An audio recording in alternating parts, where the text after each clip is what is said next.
ఎండలు మండిపోతున్నాయి. నాటు భాషలో చెప్పాలంటే దూల తీర్చేస్తున్నాయి. ఒక్కబోత చెమటలు కారిపోతున్నాయి. మధ్యలో కరెంటు ఉన్నట్టుండి ఆగిపోతుంది, మళ్ళీ కాసేపటికి ఉన్నట్టుండి వస్తుంది. కరెంటు కోతల సమయం చెప్పరు, కాకపోతే అది సప్లైలో ఉన్నటువంటి ఫ్లక్సేషన్స్ అని చెప్తారు. అది పక్కన పెడదాం. మనకి ఇప్పుడు కరెంటుకి సంబంధించి వాడకంలో జాగ్రత్త వహించండి. కరెంటు బిల్లులు రేపు దూల తీరిపోయే పరిస్థితి వస్తుంది. ఇప్పటికే కరెంటు ఛార్జీలకు సంబంధించి 24లోది 22లోది అని చెప్పేసి ఒకటేస్తున్నారు బిల్లుల మీద. ఇక ఎండాకాలంలో మన వాడకాన్ని బట్టి పెరిగిపోయేటటువంటి పరిస్థితి ఉంటుంది. రాబోయేటటువంటి 2-3 నెలలు కూడా ఒక ఏసీ వేసుకోవాలనుకుంటే తలుపు వేసేసుకుని ఏసీ వేసుకోండి.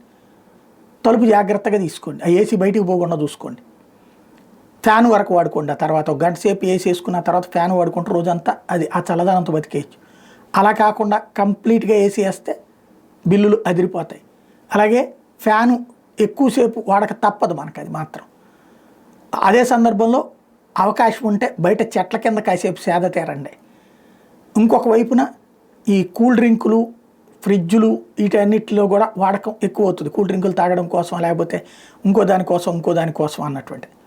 కరెంటు బిల్లులు అయితే పెరుగుతాయి. దానికి తగ్గట్టుగా ఆర్థిక పరిస్థితి రెడీ చేసుకోండి.